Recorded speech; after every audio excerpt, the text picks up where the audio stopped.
విషయాలన్నీ కూడా డిస్కస్ చేసుకుందాం. సో ఇప్పుడు ఆ విషయాన్ని ఒకసారి రికలెక్ట్ చేసుకున్నట్టయితే so capital U is equal to electric energy plus magnetic energy అని చెప్పుకున్నాం లాస్ట్ క్లాస్లో. సో దీనికి ఫార్ములాస్ కూడా చెప్పుకున్నాం. So energy stored, so energy related to electric field. So energy related to electric field మనం half into epsilon not into E square అని చెప్పుకున్నాం. Okay, so energy related to magnetic field లో చిన్న correction ఉంది. So magnetic field కి last class లో చెప్పిన దానికి చిన్న కరెక్షన్ ఉంది. సో లాస్ట్ క్లాస్ లో half into mu not into B square అని చెప్పాం. అంటే మ్యాగ్నెటిక్ ఫీల్డ్ ని స్క్వేర్ చేశాను, బట్ కానీ మ్యాగ్నెటిక్ ఫీల్డ్ ఇంటెన్సిటీని స్క్వేర్ చేసుకోవచ్చు, అంటే mu not into H square. So ఎలా తీసుకున్నా పర్వాలేదు. సో ఇక్కడ మనం మ్యాగ్నెటిక్ ఫీల్డ్ తీసుకున్నా పర్లేదు, మ్యాగ్నెటిక్ ఫీల్డ్ ఇంటెన్సిటీ తీసుకున్నా పర్లేదు. సో హెచ్ గురించి లాస్ట్ క్లాస్ లో ఆల్రెడీ చెప్పాం, where H is equal to magnetic field intensity. So magnetic field intensity, magnetic field intensity అంటే ఏంటి? ఫర్ ఎగ్జాంపుల్ మనం తీసుకున్నాం కదా క్యూబ్. సో లాస్ట్ క్లాస్ లో క్యూబ్ కాదు, రెక్టాంగులర్ స్లాబ్ లాంటి తీసుకున్నాం కదా. ఓకే, సో మనం తీసుకునే రెక్టాంగులర్ స్లాబ్ నుంచి ఎన్ని మ్యాగ్నెటిక్ లైన్స్ ఎంటర్ అవుతున్నాయి. ఓకే, పర్ పర్టికులర్ వాల్యూమ్ నుంచి ఎన్ని మ్యాగ్నెటిక్ లైన్స్ ఎంటర్ అవుతున్నాయి. ఓకే, పర్టికులర్ వాల్యూమ్ లో ఎన్ని మ్యాగ్నెటిక్ లైన్స్ ఎంటర్ అవుతున్నాయో చూడడం కదా మ్యాగ్నెటిక్ లైన్స్ ఎంట్రింగ్ కదా. సో అందుకని మనం మ్యాగ్నెటిక్ ఫీల్డ్ ఇంటెన్సిటీని క్యాలిక్యులేట్ చేసుకోవాలి. ఎందుకని? Since magnetic lines entering into the volume, not surface లో కాదు, టోటల్ వాల్యూమ్ ని ఆక్యుపై చేస్తున్నాయి. ఓన్లీ సర్ఫేస్ లో కాకుండా కంప్లీట్ వాల్యూమ్ ని ఆక్యుపై చేస్తున్నాం కాబట్టి magnetic field is replaced by magnetic field intensity capital H. అందుకోసం ఈ ఫార్ములాని just half into mu not into H square అని మార్చామంతే. సో ఇప్పుడు కంప్లీట్ ఎనర్జీ ఏమవుతుంది మనకి? సో ఇక్కడ total energy U will be equal to half into epsilon not into capital E square plus half into mu not into H square అవుతుంది. Okay, కానీ Poynting theorem చెప్తుంది ఏంటి? Do U by do T అంటే changing of energy, rate of change of energy with respect to time, that will be equal to minus surface integration of P dot ds అని చెప్తున్నారు. minus P dot ds where P is equal to E cross H అని చెప్పాలి. Okay, E cross H అంటే both are in perpendicular direction, అంటే last class లో చెప్పుకుంది transverse wave nature అంటే ఏంటి? Wave velocity x axis, electric field y axis, magnetic field or magnetic field intensity z axis. So మూడు కూడా maintain an angle 90 degrees అంటే mutually perpendicular direction లో ఉంటాయని చెప్పండి. ఓకే, సో లాస్ట్ క్లాస్ నుంచి చెప్పుకుంటున్నాను. సో మనం ప్రూవ్ చేయాల్సింది ఇది కదా. సో ఇప్పుడు ఈ పైన ఉన్న ఈక్వేషన్ కి with respect to time differentiate చేద్దాం.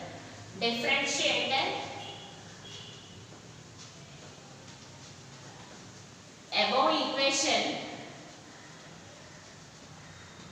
with respect to time, differentiate above equation with respect to time. So time ని బేస్ చేసుకొని above equation ని differentiate చేస్తాను. and also perform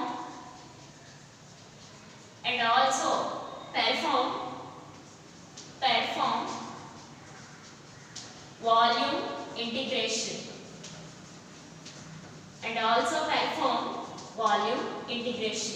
so volume integration కూడా పర్ఫామ్ చేయాలి. ఎందుకని? మ్యాగ్నెటిక్ ఫ్లక్స్ లైన్స్ లేదా electric flux lines, magnetic flux lines కానీ electric flux lines కానీ ఎంటరింగ్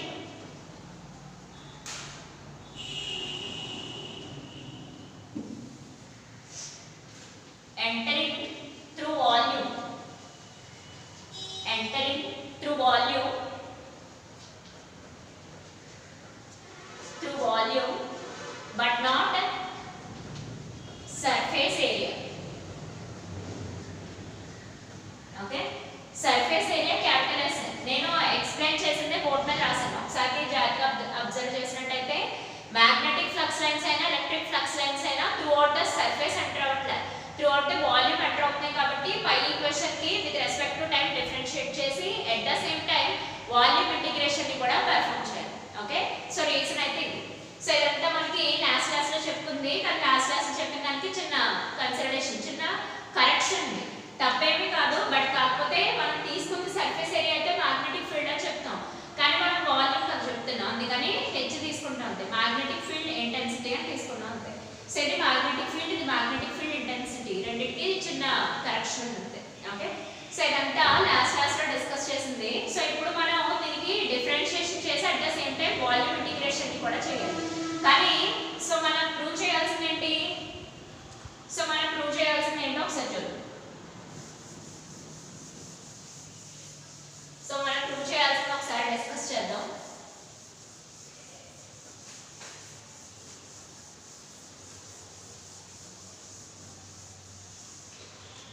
సో ఇక్కడ అబ్జర్వ్ చేసినట్టయితే do U by do T is equal to minus surface integration P dot DS.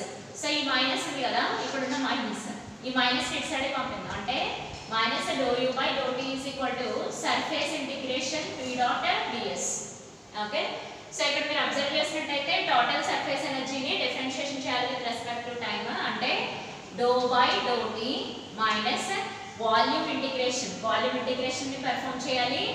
So half epsilon not into capital E square plus half mu not into H square, okay, into D V, ఎందుకంటే volume integration ని perform చేస్తాం కాబట్టి. So ఈ terms ని differentiate చేద్దాం with respect to time. So with respect to time differentiation చేసి తర్వాత volume integration చేద్దాం. సో ఇక్కడ ఈ మైనస్ ఎందుకు ప్లేస్ చేయాలి, ఫ్లక్స్ లైన్స్ మైనస్ గురించి మాట్లాడుతున్నాను, ఈ నెగిటివ్ ఎందుకంటే flux lines entering, flux lines enter అవుతున్నాయి, అదే ఫ్లక్స్ లైన్స్ లీవ్ అయితే ప్లస్ పెడతాం, ఫ్లక్స్ లైన్స్ ఎంటర్ అవుతున్నాయి కాబట్టి మైనస్ ప్లేస్ చేసాం. సో ఫ్లక్స్ లైన్స్ ఎంటర్ అవుతుంటే మైనస్, ఫ్లక్స్ లైన్స్ ఎంటర్ అవుతుంటే మైనస్ ప్లేస్ చేసాం, అదే ఫ్లక్స్ లైన్స్ అవుట్ వస్తుంటే అవుట్వర్డ్ డైరెక్షన్ వస్తే ప్లస్ ప్లేస్ చేస్తాం, అంతే తేడా. ప్లస్ కి మైనస్ కి డిఫరెన్స్ అంతే, మైనస్ అంటే ఎంటరింగ్, ప్లస్ అంటే లీవింగ్. ఓకే, సో ఇక్కడ అబ్జర్వ్ చేసినట్టయితే with respect to time differentiation చేద్దాం. చేసినట్టయితే ఈక్వేషన్ ఎలా మారుతుంది, వాల్యూమ్ ఇంటిగ్రేషన్. సో ఇది డిఫరెన్షియేషన్ చేసినట్టయితే half into epsilon not into 2 into E into do E by do T కింద మారిపోతుంది. ఓకే, అంటే నేను డిఫరెన్షియేషన్ చేసిన తర్వాత వాల్యూమ్ ఇంటిగ్రేషన్ నెక్స్ట్ చేద్దాం.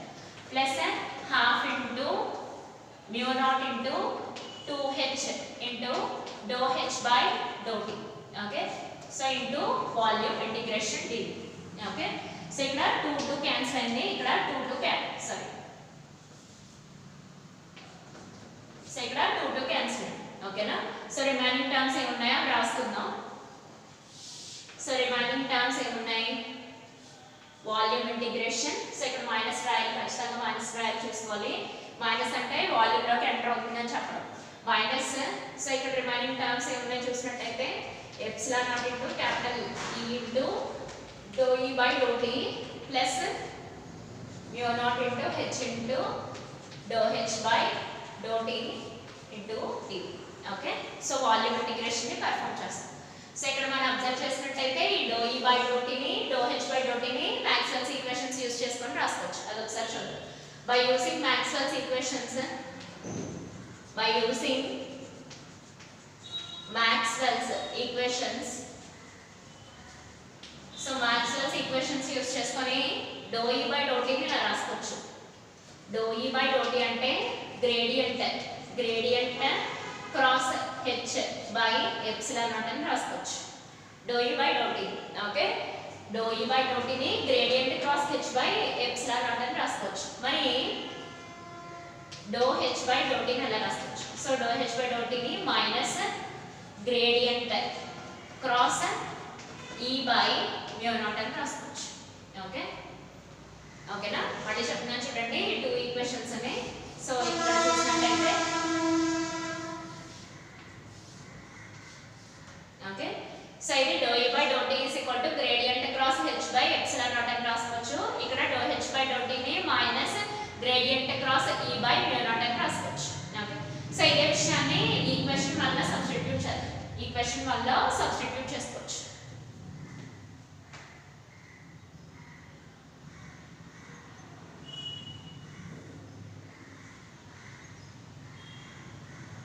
సో ఈక్వేషన్ వల్ల సబ్స్టిట్యూట్ చేద్దాం, చేసి ఏంటనేది పర్ఫామ్ చేద్దాం.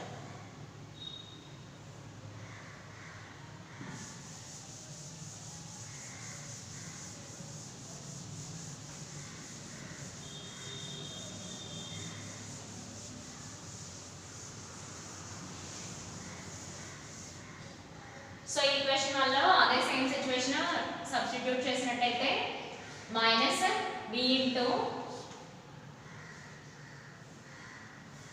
Epsilon naught into capital E do E by do T place లో gradient cross H by epsilon naught. So ఇది plus mu not into H into do H by do T place లో gradient cross E by mu naught. So ఇక్కడ minus వస్తుంది. So ఇక్కడ ఈ minus ఉంది కదా, so ఇక్కడ మైనస్ వస్తుంది చూడండి. ఇక్కడ మైనస్ ఇక్కడ ప్లస్ రెండు చేసుకుంటే మళ్ళీ మైనస్ వేసుకోవచ్చు. సో డైరెక్ట్గా ఇక్కడ మైనస్ వేసుకోవచ్చు, మైనస్ డి. ఓకే, సో ఇక్కడ ఈ మైనస్ ఎందుకు వచ్చిందంటే ఇక్కడ ఆల్రెడీ మైనస్ వచ్చింది కాబట్టి ప్లస్ ఇంటూ మైనస్ మైనస్ కదా. సో అక్కడ ఏమైనా టర్మ్స్ క్యాన్సిల్ అయ్యే చూసుకోవాలి. Epsilon naught cancel, mu naught cancel. So remaining terms ఏమి ఉన్నాయో అబ్జర్వ్ చేసుకోవాలి. Volume integration E into gradient cross H minus H into gradient cross E. Okay, into D. Okay, so ఇప్పుడు ఈ term ఇది మనకి Stokes theorem use చేసుకొని by using Stokes theorem. Okay, Stokes theorem ని use చేసుకొని దీన్ని ఇలా కూడా రాసుకోవచ్చు. వాల్యూమ్ ఇంటిగ్రేషన్ గ్రేడియంట్ డాట్ ఈ క్రాస్ హెచ్ అని రాసుకోవచ్చు into D.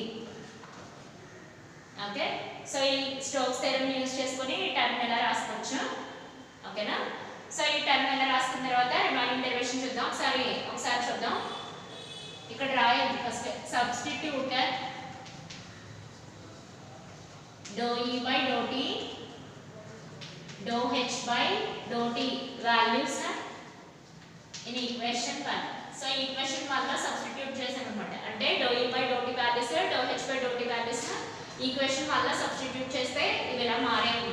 Okay, Maxwell's equations use చేసుకొని ఆ ఈక్వేషన్స్ ఎలా వచ్చాయి. సో స్టోక్స్ థీరం యూజ్ చేసుకొని ఈక్వేషన్ ఎలా వచ్చింది. ఓకేనా, సో దీన్ని ఫర్దర్ గా మోడిఫై చేసి రాయాలి.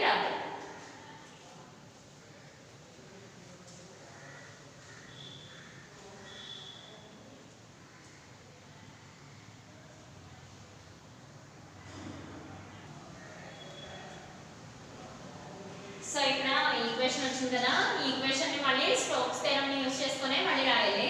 స్టోక్స్ థీరం అంటే వాల్యూమ్ ఇంటిగ్రేషన్ ని సర్ఫేస్ ఇంటిగ్రేషన్ కింద మార్చేసుకోవచ్చు. So using Stokes theorem, so Stokes theorem ని యూజ్ చేసుకుందాం. సో స్టోక్స్ థీరం ని యూజ్ చేసుకొని వాల్యూమ్ ఇంటిగ్రేషన్ ని సర్ఫేస్ ఇంటిగ్రేషన్ కింద మార్చేద్దాం. అంటే ఈ టర్మ్ ఎలా మారిపోతుంది అన్నమాట. Volume integration gradient dot e cross h into dv that will be equal to surface integration e cross h into ds అని రాసేయచ్చు. ఓకే, అంటే ఈ టర్మ్ ఇలా మారిపోతుంది మొత్తానికి. స్టోక్స్ థీరం యూజ్ చేసుకొని ఈ టర్మ్ అలా కంప్లీట్ గా చేంజ్ అయిపోతుంది. సో అప్పుడు దాన్ని ఎలా రాయొచ్చు, మనం చేసింది ఏంటి, do U by do T is equal to minus surface integration e cross h into ds కింద మారిపోయింది. Using a theorem, Stokes theorem. మనం చేసిన పెర్ఫార్మేషన్ అంతా కూడా ఎవరికి, డో యూ బై డో టీకే కదా చేసాం.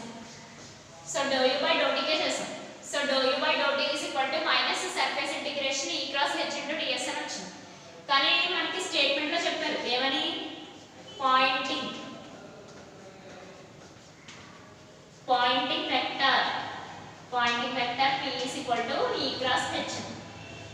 E cross H అనే స్టేట్మెంట్ లోనే చెప్తాం. సో ఇక్కడ ఆ లెక్క ప్రకారం చూసుకుంటే E cross H ని P అని రాసుకోవచ్చు. అంటే dou U by dou T is equal to minus surface integration P dot ds.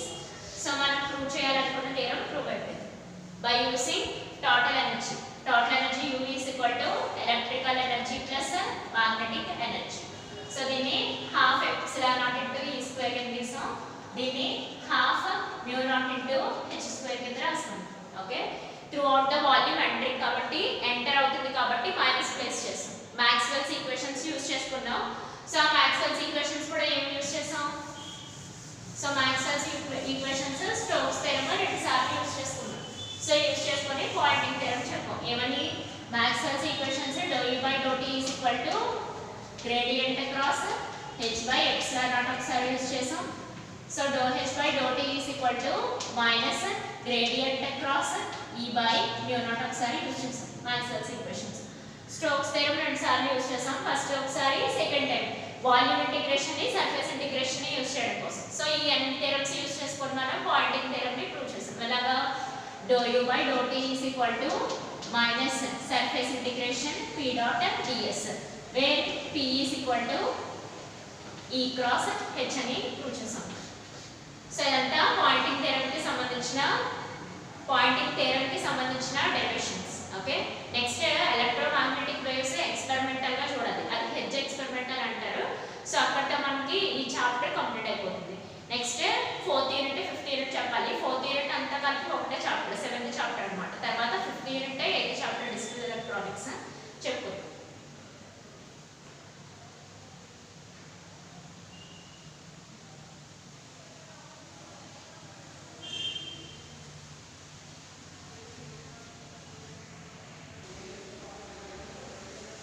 So hedges experiment discuss చేద్దాం. Hedge experiment.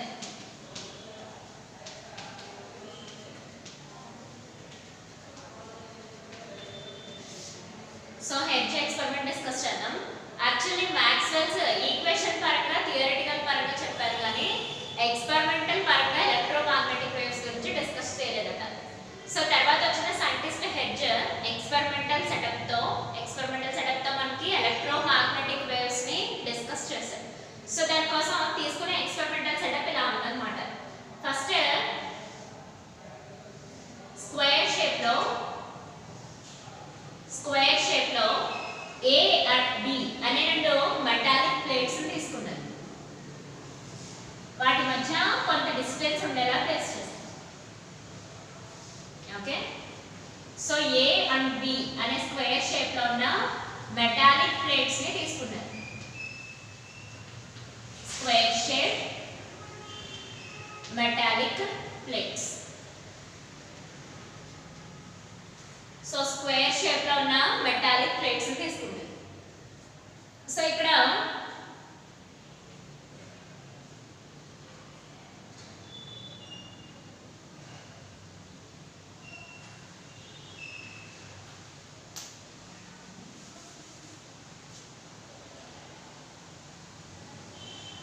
సో ఈ మెటాలిక్ ప్లేట్స్ కి అవుట్వర్డ్ డైరెక్షన్ లో అవుట్వర్డ్ డైరెక్షన్ అంటే plates ఎలా ఉంటే ఈ డైరెక్షన్ అన్నమాట. అవుట్వర్డ్ డైరెక్షన్ లో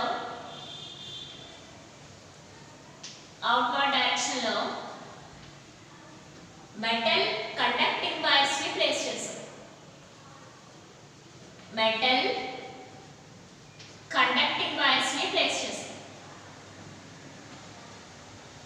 సో అవుట్వర్డ్ డైరెక్షన్ లో మెటల్ కండక్టింగ్ వైర్స్ ని ప్లేస్ చేసాం అన్నమాట. సో అవుట్వర్డ్ డైరెక్షన్ లో మెటల్ కండక్టింగ్ వైర్స్ ని ప్లేస్ చేసాం.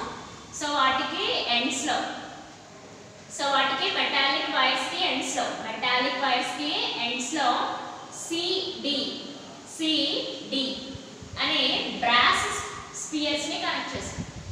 సో బ్రాస్ మెటీరియల్ తో చేశారన్నమాట. బ్రాస్ స్పియర్స్ లేదా నాబ్స్ అని కూడా చెప్తాం. సో బ్రాస్ CD అనే బ్రాస్ స్పియర్స్ ని కనెక్ట్ కనెక్ట్ చేసాం అన్నమాట.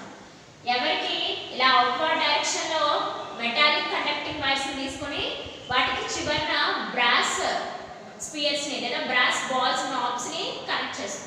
సో వాటి మధ్య కొంత గ్యాప్ ఉండేటట్టు జాగ్రత్త తీసుకుంటాం. ఖచ్చితంగా గ్యాప్ మెయింటైన్ అవ్వాలి. ఓకే, సో ఖచ్చితంగా గ్యాప్ మెయింటైన్ అవ్వాలి. వీటికి సప్లైకి ఇచ్చాం అనమాట. సో దీనికి ఇండక్షన్ కాయిల్ కి సప్లైకి ఇచ్చాం. ఇండక్షన్ కాయిల్ కి సప్లై ఇచ్చాం. ఓకే, సో మళ్ళీ చెప్తున్నాను, ఒకసారి అబ్జర్వ్ చేయండి. రెండు మెటాలిక్ ప్లేట్స్ తీసుకున్నాం. అవి కూడా స్క్వేర్ షేప్ లో ఉన్న మెటాలిక్ ప్లేట్స్ తీసుకున్నాం. ఏ బి మధ్యలో కొంత ప్లేస్ లీవ్ చేసాం. సో ఆ లీవ్ చేసిన వాటికి ఇలా అవుట్వర్డ్ డైరెక్షన్ లో మెటాలిక్ వైర్స్ తీసుకున్నాం. సో ఆ వైర్స్ కి ఎండ్స్ లో నాబ్స్ ప్లేస్ చేసాం. బ్రాస్ మెటీరియల్ తో చేసిన స్పియర్స్ గానీ నాబ్స్ గానీ ప్లేస్ చేసాం. సో వైర్స్ కి మళ్ళీ వాటికి మరి సప్లై ఇవ్వాలి కదా, ఆ సప్లై తీసుకొచ్చి ఇండక్షన్ కాయిల్ కి ఇస్తాం అన్నమాట. ఓకేనా, సో ఇక్కడ ఈ గ్యాప్ నుంచి సో ఇదంతా మనకి experimental arrangement.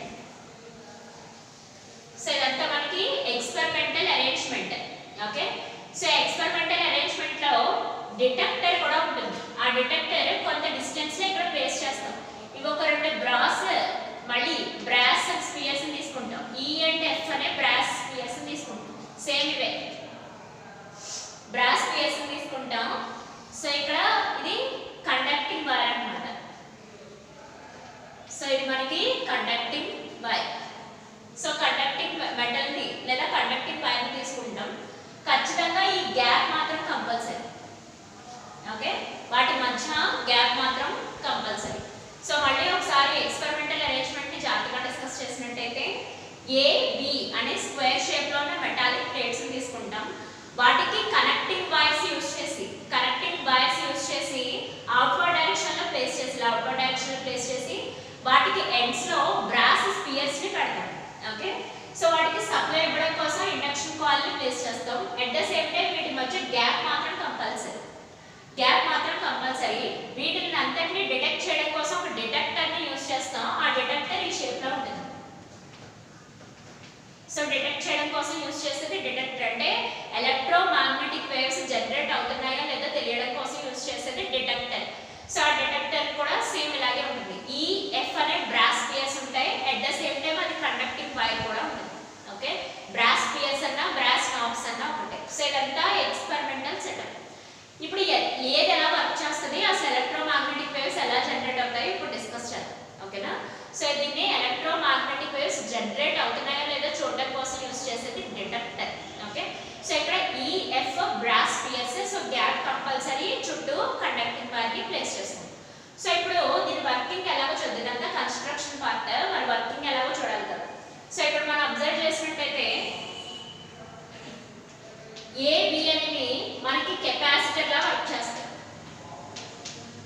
Okay, so A B అనే ప్లేట్స్ మనకి కెపాసిటర్ ప్లేట్స్ లా వర్క్ చేస్తాయి. అంటే ఒకటి పాజిటివ్ ప్లేట్, రెండోది నెగిటివ్ ప్లేట్. ఓకేనా, కానీ కనెక్టింగ్ వైర్స్ ఉన్నాయి చూసారా, మెటల్ కండక్టింగ్ వైర్స్ ఉన్నాయి కదా మధ్యలో, కండక్టింగ్ వైర్స్ లేదా కనెక్టింగ్ వైర్స్. ఓకే, ఇవి మాత్రం ఇండక్టర్ లా పనిచేస్తాయి. ఇండక్టర్ క్యాపిటల్ ఎల్ లా పనిచేస్తాయి. ఓకేనా, సో ఇప్పుడు ఇది ఎల్సి కాంబినేషన్ అన్నమాట. సో ఈ ప్లేట్స్ ఉన్నాయి, మళ్ళీ ఒకసారి జాగ్రత్తగా అబ్జర్వ్ చేయండి. ఏ అండ్ బి అనే ప్లేట్స్ మనకి కెపాసిటర్ ప్లేట్స్ లా పనిచేస్తాయి. మధ్యలో యూస్ చేసే outward direction metal conducting wires లేదా కనెక్టింగ్ వైర్స్ మనకి ఇండక్టర్ క్యాపిటల్ ఎల్ కింద యూస్ చేస్తాయి. సో ఎల్సి సర్క్యూట్ లో ఖచ్చితంగా మనకి ఆసిలేషన్స్ అనేవి ప్రొడ్యూస్ చేస్తాయి. ఎప్పుడైతే ఆసిలేటింగ్ ఎలక్ట్రిక్ చార్జెస్ వస్తాయో ఖచ్చితంగా అక్కడ ఎలక్ట్రోమాగ్నెటిక్ వేవ్స్ ప్రొడక్షన్ అవుతాయి. ఆసిలేటింగ్ ఎలక్ట్రిక్ చార్జెస్ వచ్చినా లేదా ఆసిలేటింగ్ మ్యాగ్నెటిక్ చార్జెస్ వచ్చినా సరే, సో మ్యాగ్నెటిక్ చార్జెస్ ఆసిలేషన్ కన్నా ఎలక్ట్రిక్ చార్జెస్ ఆసిలేషన్ చూస్తాము. సో ఎలక్ట్రిక్ చార్జెస్ ఆసిలేషన్స్ ఎక్కడైతే ప్రొడ్యూస్ అవుతాయి అక్కడ మనకి ఖచ్చితంగా ఎలక్ట్రోమాగ్నెటిక్ వేవ్స్ ప్రొడక్షన్ అవుతాయి. సో ఇక్కడ వీటి మధ్యలో అంటే ఒకసారి అబ్జర్వ్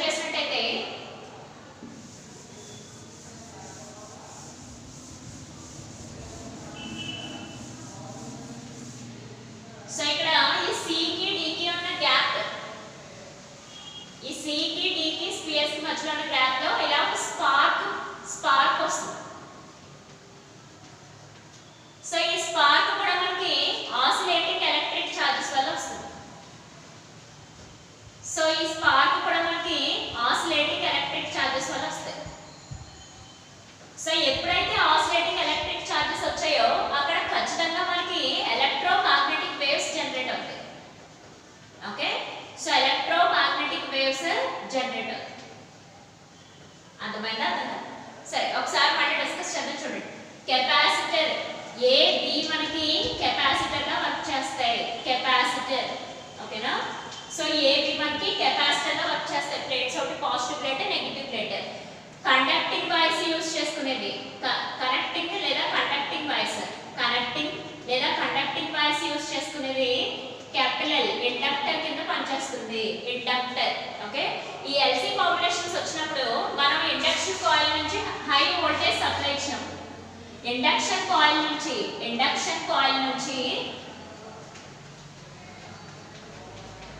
హై వోల్టేజ్ సప్లై ఇచ్చినప్పుడు,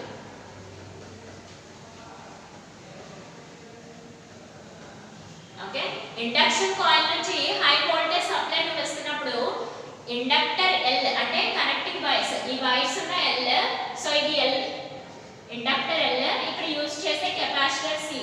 రెండిటి వల్ల మనకి ఆసిలేటింగ్ ఎలక్ట్రిక్ చార్జెస్ ప్రొడ్యూస్ అయ్యి ఆటోమేటికల్ గా మనకి ఎలక్ట్రోమాగ్నెటిక్ వేవ్స్ ప్రొడక్షన్ అవుతాయి. అంటే ఇక్కడ స్పార్క్ అన్నమాట.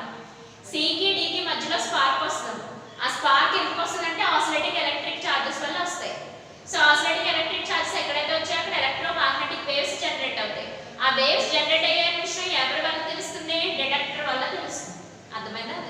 సరే, ఒకసారి మళ్ళీ రిపీట్ చేద్దాం. చూడండి, ఏ బి అనే కెపాసిటర్, ఏ బి అనే ప్లేట్స్ కెపాసిటర్ గా వర్క్ చేస్తాయి.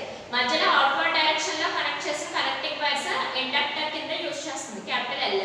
నువ్వు ఎప్పుడైతే high voltage supply, induction coil కి హై వోల్టేజ్ సప్లై ఎప్పుడైతే ఇచ్చావో అక్కడ సి కి డి కి మధ్యలో ఒక స్పార్క్ అనేది ప్రొడక్షన్ అవుతుంది. ఎందువల్ల? Since it is a LC combination కాబట్టి. ఎల్సి అంటే ఇండక్టర్ కెపాసిటర్ కాంబినేషన్ లో స్పార్క్ అనేది ప్రొడక్షన్ అవుతుంది.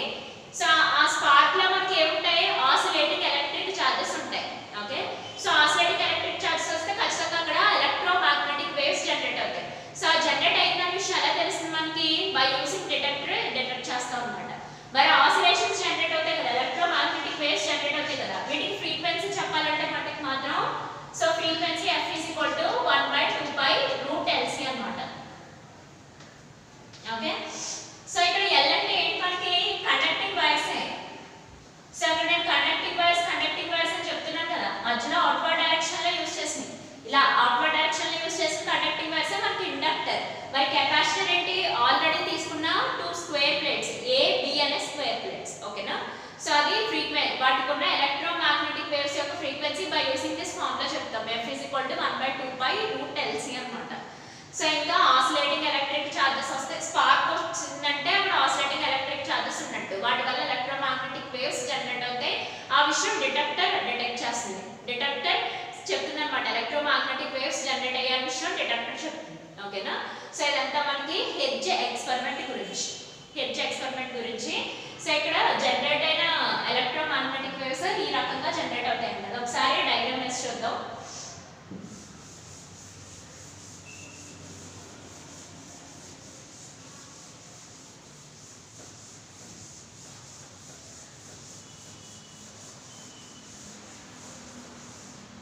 సో ఒకసారి డయాగ్రామ్ అబ్జర్వ్ చేసినట్టయితే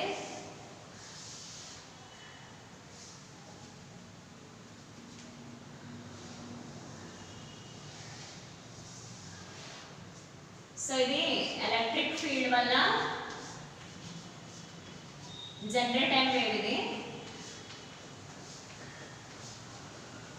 సో ఇది ఎలక్ట్రిక్ ఫీల్డ్ వల్ల జనరేట్ అయిన వేవ్.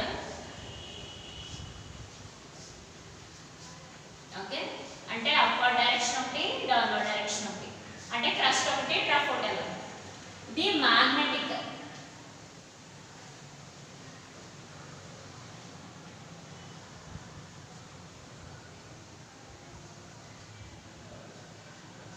సో కొంచెం కర్షర్ షేప్ లో స్టార్ట్ అవుతుంది. సో ఇది మ్యాగ్నెటిక్.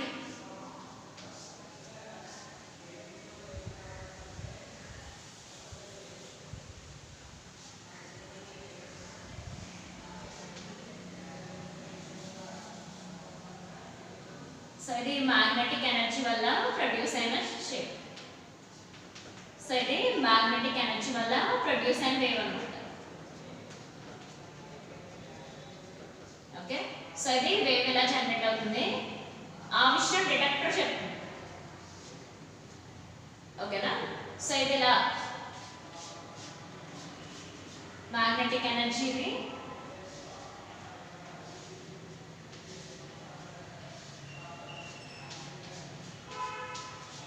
ఒకటి మ్యాగ్నెటిక్ ఎనర్జీ, రెండు ఎలక్ట్రికల్ ఎనర్జీ. ఆ విషయం చెప్పడానికి వేరియేషన్ చూపించగలరు. ఓకే, ఒకటి ఎలక్ట్రిక్ ఎనర్జీ, రెండు మ్యాగ్నెటిక్ ఎనర్జీ అని వేరియేషన్ చూపించడం కోసం డయాగ్రామ్ అలా డ్రా చేస్తాం. అలా వచ్చింది అనే విషయం ఎవరు చెప్తారు ఇక్కడ? డిటెక్టర్ చెప్తుంది. సో డిటెక్టర్ ఈఎఫ్ అనేది బ్రాస్ మెటీరియల్ తో చేసింది.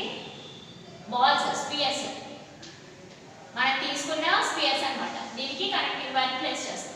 సో ఇక్కడ వచ్చే వేవ్స్ ఇలా ప్రొడక్షన్ అవుతాయి అన్నమాట. సో ఇవి ఎలక్ట్రో మ్యాగ్నెటిక్ వేవ్స్. సో ఈ వేవ్ ఇలా ఉంటుంది. ఒకటి ఎలక్ట్రిక్ ఎనర్జీ వల్ల వస్తుంది, మ్యాగ్నెటిక్ ఎనర్జీ వల్ల వస్తుంది. ఓకే, వేవ్ వెలాసిటీ మాత్రం x యాక్సిస్ లో చేస్తుంది.